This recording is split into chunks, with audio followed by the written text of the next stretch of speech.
So good afternoon, it's my pleasure to welcome you to this Leadership Program Planning Workshop. My name is David Wheaton, I'm the CEO of RDA Limestone Coast. I will also be the Chair of the soon-to-be appointed Steering Committee for the Leadership Program. And I'm so pleased to see such a good turnout today of all of you who've come out on this very cold, wet southeast day to talk about leadership and leadership development. I'd like to begin by acknowledging the Boandik people as the traditional custodians of the land on which we meet today. We pay our respects to their elders, past, present and emerging, and we recognise the deep feelings of attachment and the spiritual relationships our Aboriginal and Torres Strait Islander peoples have with the land and the water. I'd also like to acknowledge some of the people here in the room today, and firstly, Mayor Erica Vickery, OAM. Where are you, Erica? Thank you. Erica is also the chair of the Limestone Coast Local Government Association, which has played such a critical role in delivering the Limestone Coast Leadership Program over the past 3 years.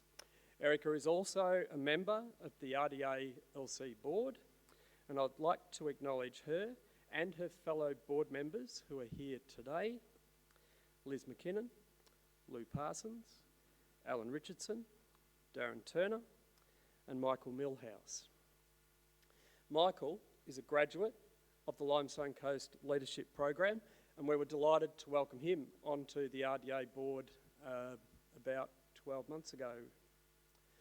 And that's all the proof you need about the ability of this program to develop our leaders, and to the point where they feel confident sitting on an RDA board or a hospital board, getting involved and leading their local communities. And we're going to hear a bit more from Michael and some of the other graduates from the program later on. I'd also like to acknowledge Peter Crew, the General Manager of Regions at PIRSA. Peter has also been the chair of the LCLP Steering Committee over several years, and it's so pleasing to see her and a number of the other steering committee members over the years here today.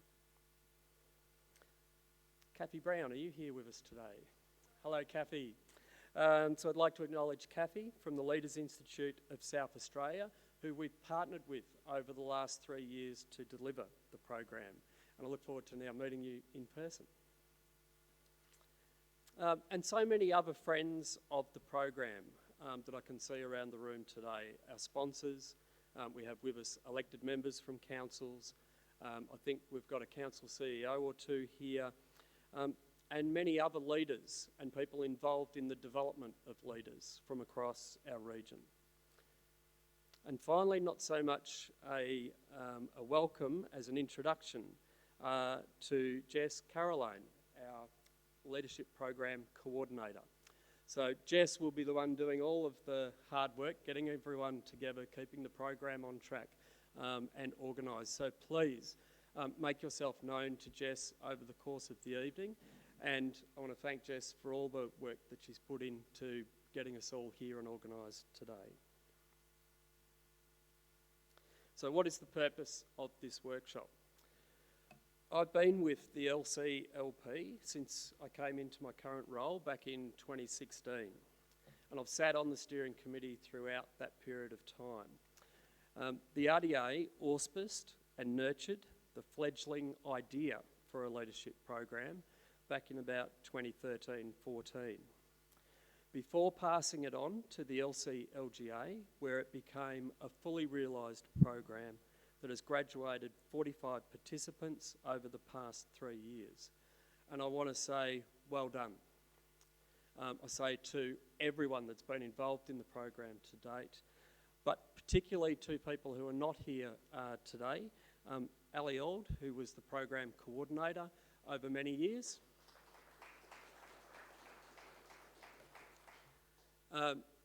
Ali put above and beyond into that program. You could clearly see in the work she did over that 3 or 4 years her personal commitment to it, and we certainly want to acknowledge that hard work. and alongside Ali, her boss, Tony Wright, the executive officer at LGA, who had that responsibility for stewarding the program over that 3 years as it developed. As the initial pilot funding was coming to an end towards the end of last year, we all started to cast around and look for new funding opportunities because we did not want to see the program finish. We particularly saw last year at the graduation program, there were 15 participants on the stage. They'd all come down to get a photo, and then the call went out, we'd like to see all of the other previous year's graduates come and join us on the stage. And almost as many people again came down and got on the stage.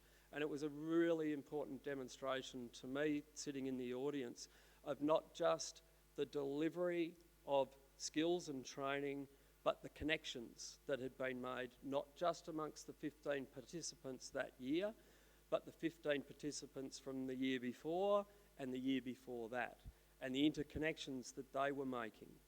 And when we asked them what has been the most important thing that's enabled you to take up leadership program, a number responded with, it's having someone at the other end of the phone that I can ring when I'm dealing with a difficult situation. I'm trying to show leadership in my community, but I'm dealing with something really difficult. And I can pick the phone up to Michael or someone else from the program and have that discussion and go for a coffee. So it was the peer support, I think, that has been just as, if not more important, than just developing the skills and the understandings of how to run a meeting and those sorts of things. I'm ad-libbing, so I've got to stop now and get back to script.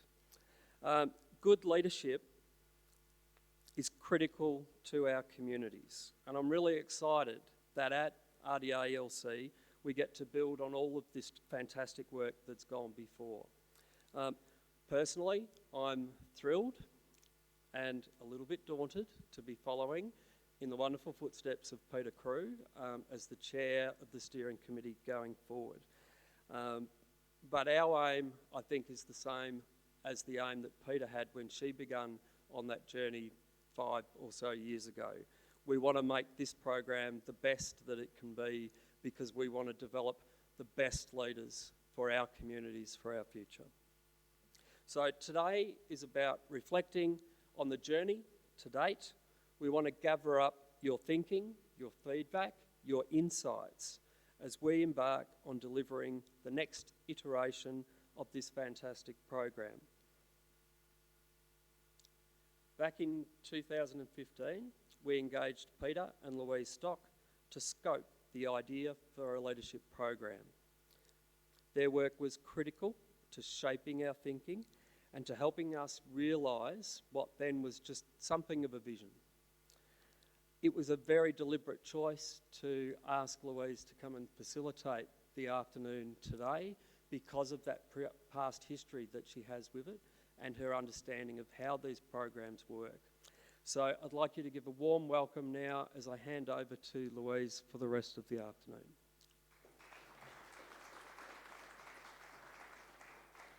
Thank you, David, and welcome everybody. It's really exciting to be here for the next iteration of leadership development in the Limestone Coast.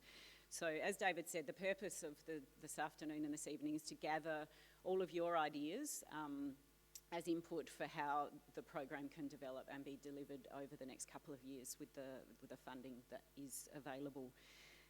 And my role is mainly as a timekeeper, but the way it's going to work is we'll hear a bit of background about the Limestone Coast Leadership Program as it was, hear from some graduates, we'll have a break for some food and then come back to some small group discussions and answering some questions, which I will then take away and get the joy of writing up, and then RDA Limestone Coast can develop the program from there. So just some quick housekeeping firstly. Bathrooms are out that door. If there's an emergency, you can pick any door you like, and unfortunately we have to gather on the grass outside, so let's hope there isn't one because it won't be very warm out there. Also, the first part of this evening is being recorded, hence the microphones. There will be a short Q&A session after we've heard from our graduates. So if you've got a question in that session, we'll just bring you a roving mic so that the people who couldn't make it this evening can hear your questions and the answers as well. So it's now my great pleasure to introduce Peter Crew, as David said, General Manager of Regions with PIRSA and also Chair of the Steering Committee for the previous Limestone Coast Leadership Program, to give us a bit of background. Thanks, Peter. I'm not sure if I'm prouder to be here today than all of the various graduation ceremonies, because this has been such a long journey, and I'm so pleased that we are where we are. So I'll tell you a bit of the story behind the program, but then I'll sort of talk about the next iteration, which is what David and the RDA team are going to be leading with Jess. So David's right, this has been going on for quite some time. I actually did the numbers, Erica. It's about 10 years ago when we first had that Economic Development Forum. And one of the key things that our regional community was saying to us in terms of how does the Limestone Coast go forward, and they said we need to share the responsibility of leadership in this region. And we sort of said to them, well, how do we do that? And we asked that question of a number of people who had participated in all sorts of leadership programs, a lot of them away from the region. And the really strong message they came back was you need to deliver something in the region. You need to design it and deliver it in the region. And we said, well, why is that? They said, because if you don't, you're automatically excluding a whole bunch of people who can't afford it, can't get there, if they need to travel outside of the region. And they said, for a lot of them, they felt really quite isolated when they came back with all these newfound skills and knowledge that some of them had developed. And they came back to the region and they wanted to do things, but there wasn't a network to draw from in the region to realise those opportunities. And they also saw it as a really good chance for business and industry and organisations to actually get behind it and do things like provide scholarships and sponsorships and those sorts of things. So there was real ownership, I guess, in the region that to enhance people's leadership skills, that comes at a price, and not everyone can afford to do that. So why deny them that opportunity if we can give business and industry and organisations a chance to be part of that future? So as David sort of went through, that sort of started a bit of a journey, and Louise was very much part of that in terms of, okay, well, what is the best thing we can do for this region? What's the best model? What's the best fit? We surveyed a bunch of potential participants in terms of, if we run a leadership program, what are the skills you want to develop? What will it look like? We sought and we secured some seed funding. We developed a steering committee to help drive the process. We engaged with Kathy and the wonderful team at the Leaders Institute of South Australia to draw from their experience of running some really world-class programs like the Governor's Leadership Foundation program to say, Kathy, this is what we want. What's the best way to deliver it? And so they've been a fantastic partner in that. And then, as David said, the LCLGA put their hand up and said, yep, we're happy to host it. And so for 2019, 20 and 21, through some very challenging times, and there's some participants who can tell you the stories of running or participating in a leadership program in the middle of a global pandemic and what that means. But we now have 45 graduates from that program, and many of them are here today. So I was then fortunate enough, I guess, to transition into a new role in PIRSA, where my responsibility isn't just for the Limestone Coast now, it's for all of regional South Australia and my equivalents and the RDAs and the communities that we work with. And we were very fortunate to secure some further seed funding from the state government so that we can do what we're doing in the Limestone Coast, but we can do that in 6 of the other regions across South Australia, which is very exciting. So I guess for me, when we were able to secure this funding, and I engaged with the RDA CEOs who have agreed to partner with us, we talked about community leadership and how important that is in an informal or a formal sense. And equally how important is that the leaders in our community actually reflect our community. So there are lots of reasons why sometimes a narrow demographic take up those sort of leadership roles. It's how do we, A, take the pressure off of them, because many people sit on multiple boards and committees, but how do we really foster that, expanding that leadership capacity and capability to a much wider representation of our community. So this is the journey we've embarked upon. When I spoke to David and said, I recognise what's been done in this region previously, and equally there are some programs that have been run in other regions, but I said, let's see this as a chance to really reflect on what's worked really well, understand what the gaps are that might still be there, and I guess take it to the next level, or to wherever it is that the region needs. whether it's similar to the leadership program we've had over the last 3 years or whether it's something completely different. I've asked David and all of the other RDAs to really think about who's in your leadership roles now, who else should be there, what are the gaps in the skills that they have, and what are some programs that we can design to fill those gaps.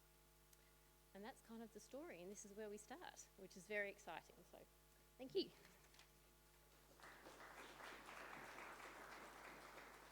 Thank you, Peter, for that potted history. But as she said at the start, it's been a long journey, so it's exciting to be where we are now. So could I ask Mel and Michael and Hayley to come and take a seat, please? Thank you.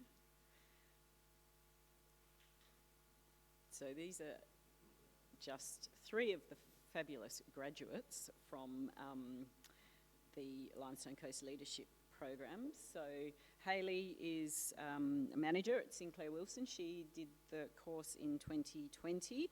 Michael Millhouse does automation business development, so with NHP Electrical Engineering Products. And Dr. Melissa Fraser is a soil scientist and consultant, currently with PIRSA, soon to be out on her own, which is exciting. And Michael and Mel both completed the program in 2019. I'm just going to hand them a roving mic. They're going to give us 5 minutes each about their experiences, and then we'll have a bit of time for questions afterwards. So I will hand over to you 3. Thank you, Jess. And you may hear my bell if your 5 minutes is up. Thank you very much, Louise, and Jess for asking us along. Like I said, I completed it in 2019, and Jess just asked to give a bit of a speech on how it became that I signed up for it, and a few other bits and pieces along the way. But if I'm being 100% honest, I signed up for this for very selfish reasons. I applied for a job with work. I worked remotely for a company out of Adelaide, and someone else was successful in that role. And when I asked for a review on why I wasn't successful, they said, they had some leadership training behind them and probably a bit more accelerated than where you're at. So I saw an ad in the paper for the Limestone Coast Leadership Program, and I thought, well, if they're in Adelaide and I can't get the training up there, I'll take it upon myself and I'll apply for it. And I thought this would be great. I'll be able to advance within the company. What I actually got out of it was so much more than the tick to get you up the corporate ladder. It was the self-reflection, the learning about yourself, the way that you respond and you react, the way others respond and react to the way you react. And I certainly wasn't ready for that. That was something that, I don't know, just as a bloke you think, you just go about life the way it is, but to sit back and look how you act and react, it was just a big eye-opener for me and certainly changed the way that I deal with things at work. I guess some of the highlights of what we did, it was probably one of the lowlights too, was the Community Action Project, and I can see a giggle here because one of my fellow participants is here, but it certainly took up plenty of time, certainly presented plenty of challenges. I know, Peter, we sat around your desk a couple of times on Zoom working out how to get through it, but when you sit back at the end of it and realise that it's all part of the process, that was probably one of the biggest learnings because it was one of the most difficult things of the program. But certainly to sit back now and we looked into waste management and the issues surrounding the region, and you see some of the green industries rolling out with solutions and stuff now, and you think, geez, we came up with that idea, or that was where we arrived at as well, was certainly something that gives you a bit of warm and fuzzy. I guess what's changed for me is part of it when you leave the program is you get partnered up with a buddy that you can, like David mentioned, pick up the phone and give them a call. And I absolutely got a ripper, so we still keep in touch now, and as soon as we walked in the room, it was a hug and have a chat about how's life and where things are at. I ended up getting a role on the management team for NHP Electrical Engineering, which was sort of what started me on this and twisted and turned a bit, but we ended up getting there as well. And then joined RDA, so the board with Regional Development Australia, Limestone Coast. So while I was selfish at the start, I wanted to give something back to the community that afforded me this opportunity. And I didn't just want to jump on any old board. I wanted to find something that was a good fit for me, my skill set, what I was passionate about. I'm passionate about the Limestone Coast and developing the region so that it's here for many years to come as well. So I just thought the RDA is a great fit. They're all about building up the regions, and what better way to be. And there's a great team on that, some I knew already and some I've had the pleasure of working with for 12 months. So that's my story, and I'll hand over to Mel.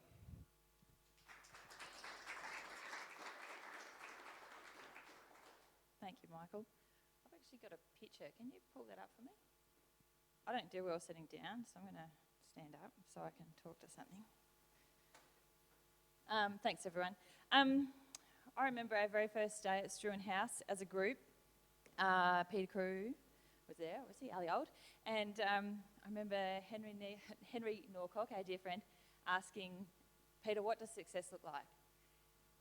And Peter said, well, he's like, is it number of people on boards or committees? And she said, no, we can't possibly put a metric on it like that. It's going to be bigger than that, deeper than that, but maybe part of that.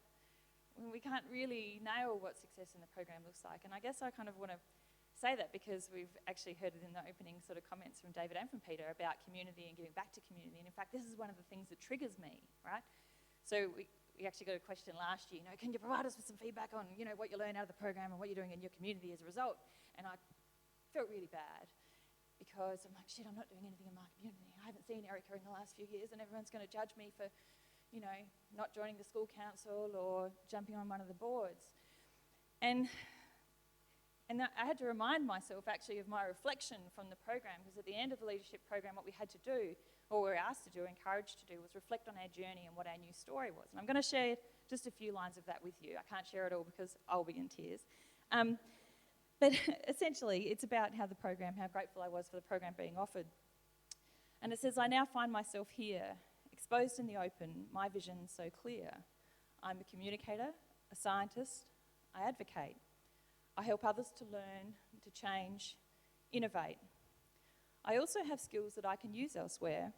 At council or school, these learnings I'll share. But for the next little bit while my children are small, I will focus on us and respond to my call. And so the message in that is that I'd actually made a commitment to myself and my family for this point in my life to not say yes to too many things, but to try and do the things that are on my plate, try and do them really well. And that later I can focus on giving some other stuff back to my community. But thankfully in 2019 as well, I was lucky enough with Meg and some others in the room to secure a project called Bringing Regen to the Next Gen. And it started in November 2019, so we'd graduated in August, and I can tell you that throughout the course, I'd been grateful to learn a lot of things. And so this was the first project where I really got to, I guess, test and hone some new skills. And it was, Meg's probably seen me cry more times than my husband has, right, throughout this course. There's lots of people in the room who've seen. No, I'm good, thanks, Meg, yeah. And we've been going for a few years, and of course we've got COVID and all those things in the mix. And it was after a workshop really similar to this one, where that's me in the pink hat there, and with a group of farmers out at Todd Woodards. And we've been stepping through this journey of kind of really trying to change our paradigms and think about a different way of doing agriculture. And that's a really challenging and vulnerable position to put yourself in, because you're asking people who are very set in their ways to maybe consider an alternative. And throughout this course, I've, like I said, implemented a lot of, facilitation skills that I've learned from really wonderful people like Lou, but also throughout the course. And we got to the end of a workshop like this, and it had been a really big day, and we'd done 2 farm visits, and I had been sick, and we came back to my house for a barbecue for Christmas. We sat down, we had a couple of beers, and I was like, we'll just have a couple of beers, and then we'll put the meat on. And they said, Mel, we need to do a check-in. And I was like, oh, really? Okay. And they're around at a table, and they all wanted to share their learnings for the day and their reflections for the day. And it was in that moment that I realised that I don't need to be on a board or a committee to have an influence in my community, that I was actually doing that. And that leadership isn't just for people in positions of authority or people on boards and committees. It's in your workplaces and it's in your homes. And so I was so grateful that day to realise that we've actually just wrapped the project up, and we had the most amazing feedback at the end, people saying, this is the first time I've ever felt safe to really communicate my alternative ideas. I felt there's been no judgment.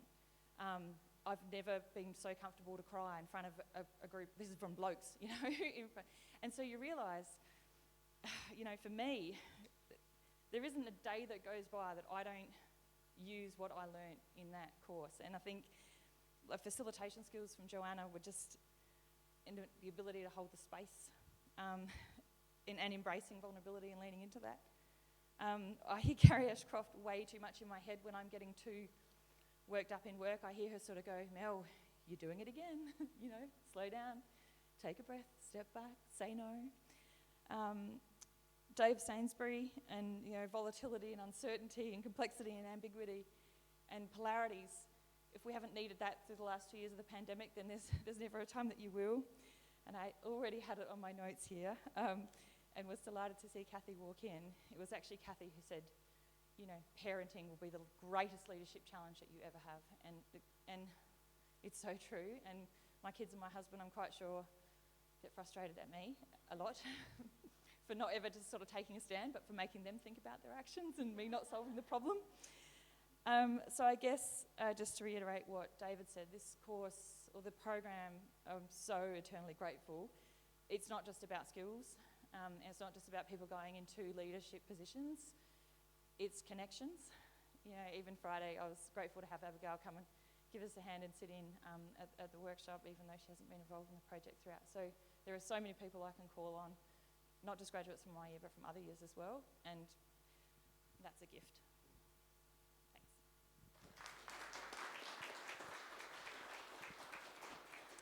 Well, that's hard to follow. But I'm not going to compare myself because I'm my own individual person. And I'm going to read a script. Hello, everyone. My name is Hayley Newman, and I represent the class of 2020, the COVID class, for the Limestone Coast Leadership Program. So great to see so many of my fellow participants, especially Megan, Belinda, today. So why did I apply for the leadership program? Well, I applied at the end of 2019 as I had recently become president of the Mount Gambier Chamber of Commerce. At the time, I felt like I needed mentoring and wanted to learn how to be a leader. In my mind, I was an imposter and had no right in calling myself a leader. How wrong was I? My experience was interesting. It started well. I remember our robe was awesome. Then COVID hit. All plans went out the window, and I was trying to be a leader in my workplace and the community while trying to fit in the leadership program. Our face-to-face sessions turned into Zooms, which I personally didn't cope with. Apart from the Zoom sessions where we drank, they were okay. Oh, they weren't through the program, they were after.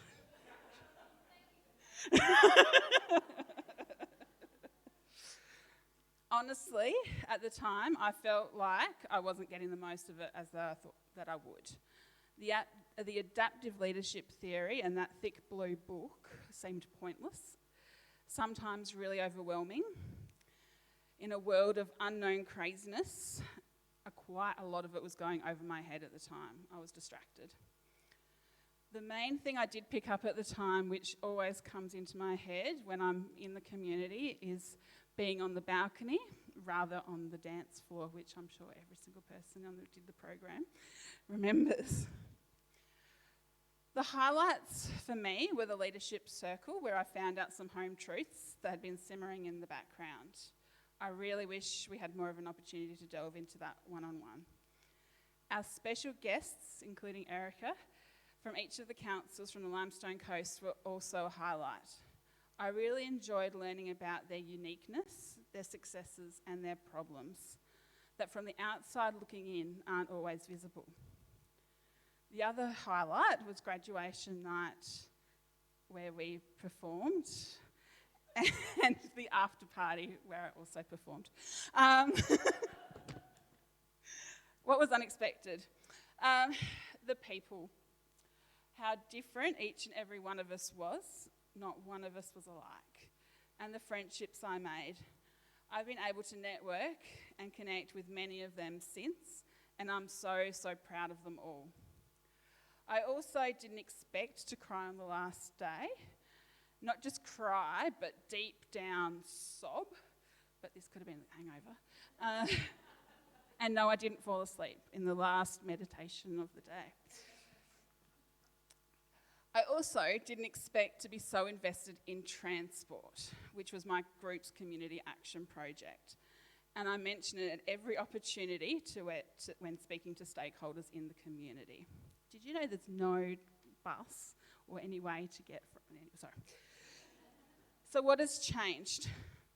I've realised that even the highest paid CEO doesn't know what they're doing, and have come to accept I can't know or control everything.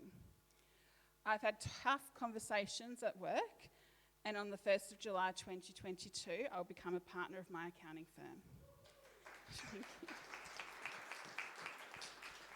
My confidence has grown. I now have phone interviews on the radio with a moment's notice, sometimes just climbing out of bed, and speak about a range of issues throughout our community.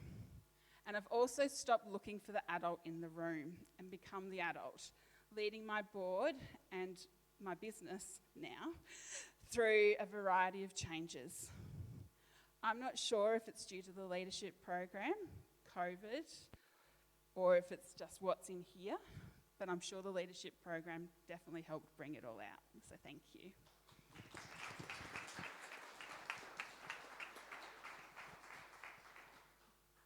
Maybe if you three wouldn't mind grabbing a seat. So thank you very much to Michael, Mel and Hayley, who I should have introduced as partner, Sinclair Wilson, not manager. So did anybody have any questions? We do have a bit of time.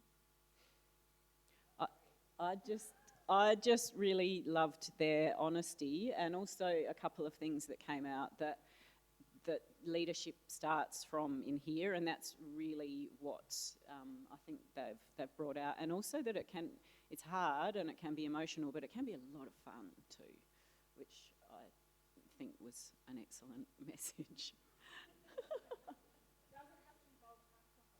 No, not always. Peter, so Jess, would you? Oh, yeah. Jess will just bring the microphone around. No worries. This is a little bit of a loaded question. A number of you made mention of your community action project. Could you reflect on your greatest learning from that? I'm not talking about the topic, but your personal learnings from that.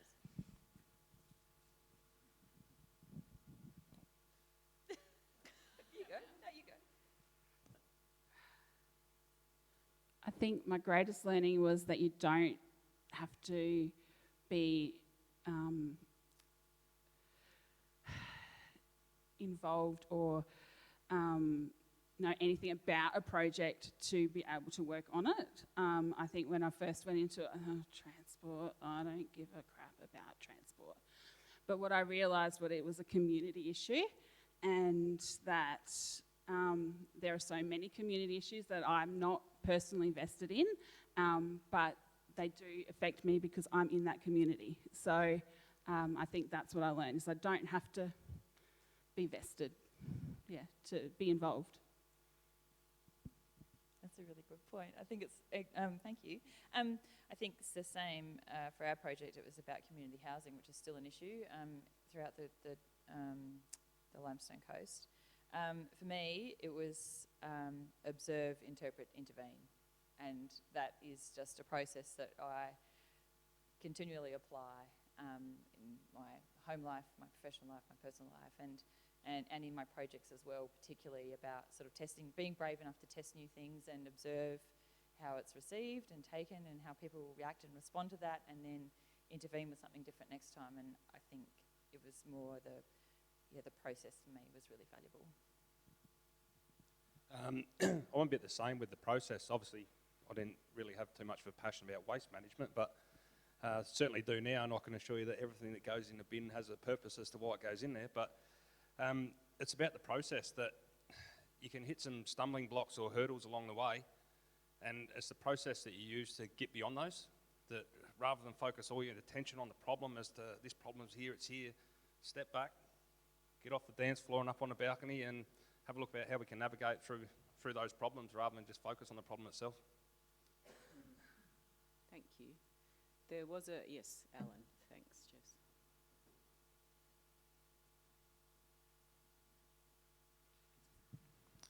I wish I knew more about the leadership program because it sounds fascinating, and I wish I'd been involved in it. Which brings up the point. You've obviously had some great personal skills, if you like, given to you through the leadership program, picked up some great ideas for living life generally. should elements of the leadership program, and if so, which elements, should elements of the leadership program be taught in schools? Should it be something that everybody gets a chance to have a go at?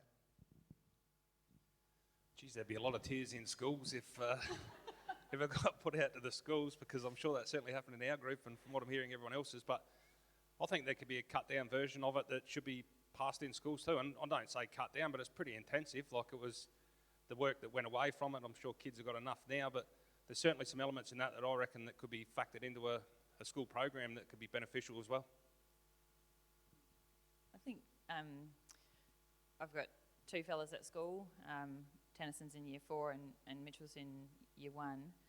I think they already are.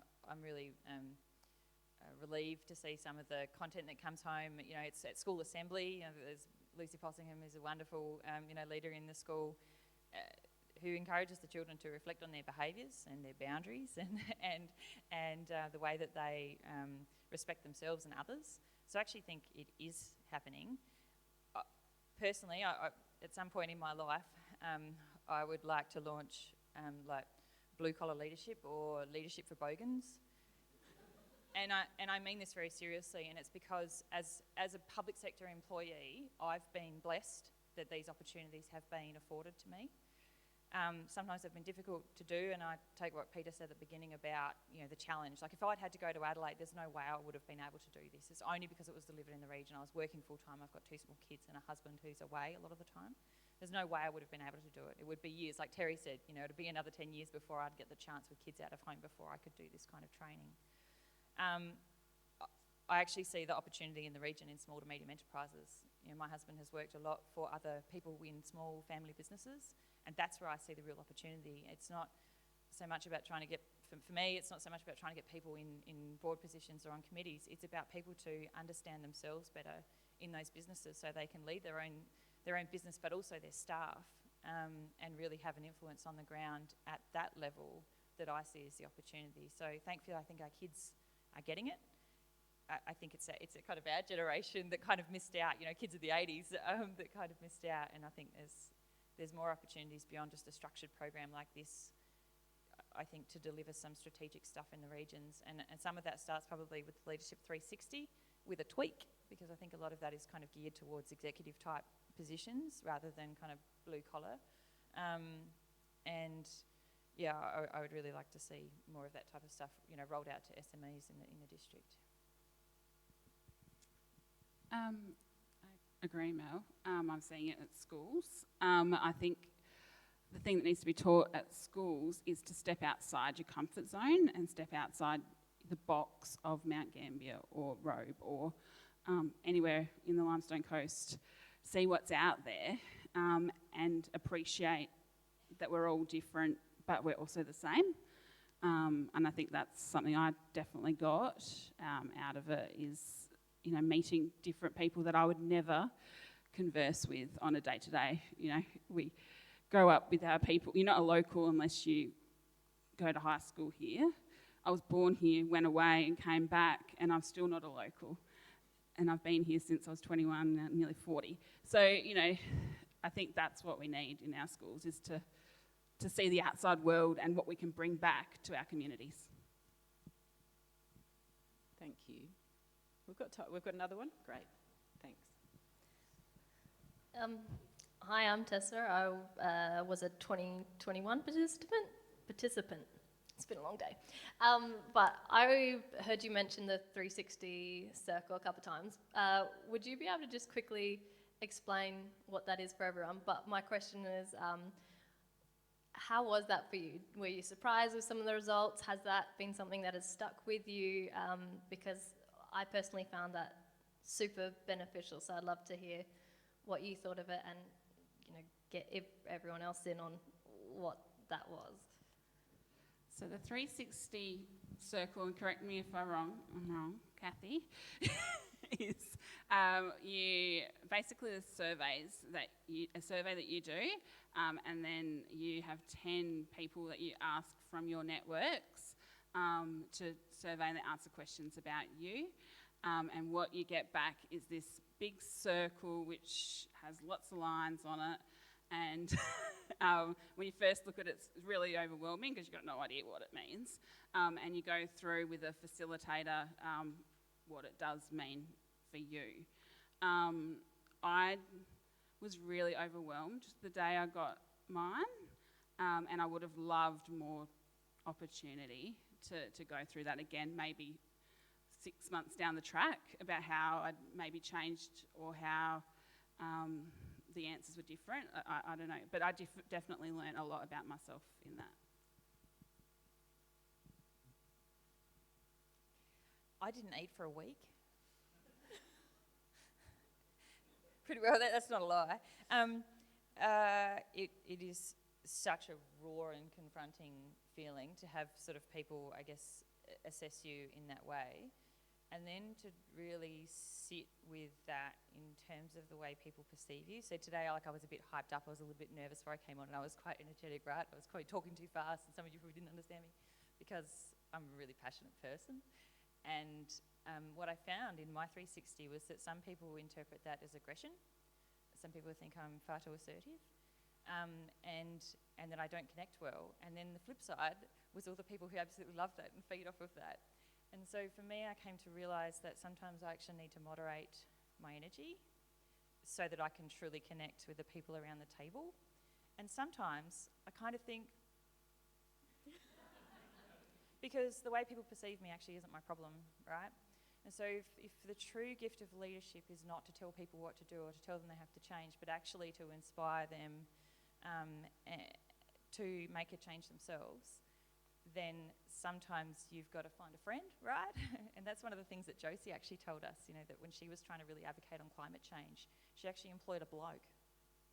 She's like, get over your ego, right? Like, what's the message you're trying to deliver? And so for me, it's about sort of recognising where's the greatest influence I'm trying to have, and how do I really empower other people to do that for me? And sometimes I actually do have to moderate me to do that. I sort of alluded to this earlier about I've learnt how to respond and react and how others feed off that and how they respond and react. And I'm one of these people that's probably a bit more analytical and technical, that spreadsheet that doesn't balance will drive me bananas. So when I got my feedback from the 360 feedback, it hit high in that space, and that made sense to me. So I wasn't so flustered with that. But what I really learned out of it was people that sit in those other quadrants of that circle, how they respond when, if you just come to the table and bring them analytical data, someone with passion, or that just goes over their head. So you had to, well, not over their head, I apologise, but doesn't get absorbed. So you need to tailor the way that you speak to others to ensure that you get the best response or the most out of that engagement. So that's what I took out of it. It wasn't so much as a personal upsetting or, I sort of knew where I sat, but it's taught me how I need to respond and deal with others a lot better. Thank you. Is there one final question? Hello, I'm very interested in what you're talking about. It's been wonderful. You've made me cry.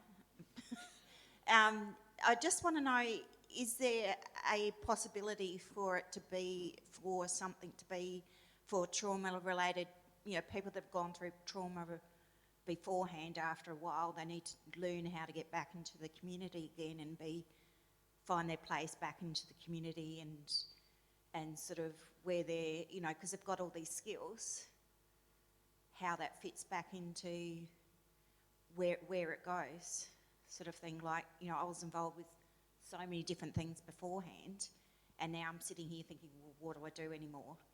So is there a possibility for that type of thing, whether it's emotional or physical trauma? Is it possible for something like that to get back into the community? I won't name names because he's not here, and I don't think that's fair to do, but we certainly had a participant in our year with a disability, and to see the growth that he had, it wasn't capped on the fact that he had a disability and that's why he got there, but to see the growth that he's had through this process. He actually turned up and we engaged him to do parkrun with a visual aid, and then to see him progress through roles, his confidence grow, I don't think that this program is certainly not capped to someone with a disability or a trauma or anything like that. You just got to find that want to reach out, I suppose, and apply for the program, and it's open to everyone. I've seen that firsthand. To see where that chap's gone now, and yeah, he's an absolute asset to the community.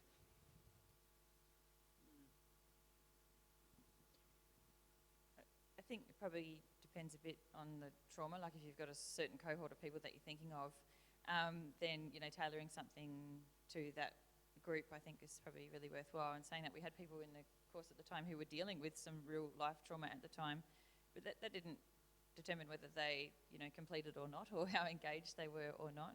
But people have to be ready to step into that space and be vulnerable and to know that they're safe. And I think you're in really great hands, with Kathy and her team, but it's not a space that everyone feels comfortable in. I absolutely see a lot of the components of the course being so useful for anyone who has suffered from trauma, but you'd need a lot of support around them to make sure that gets focused into really positive actions and not into alcohol.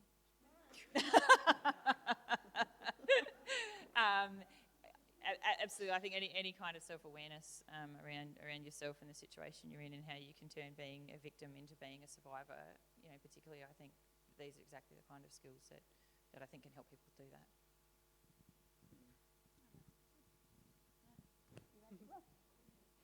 Ditto. Ditto. All right. Thank you, everybody. Please thank Michael, Mel and Hayley.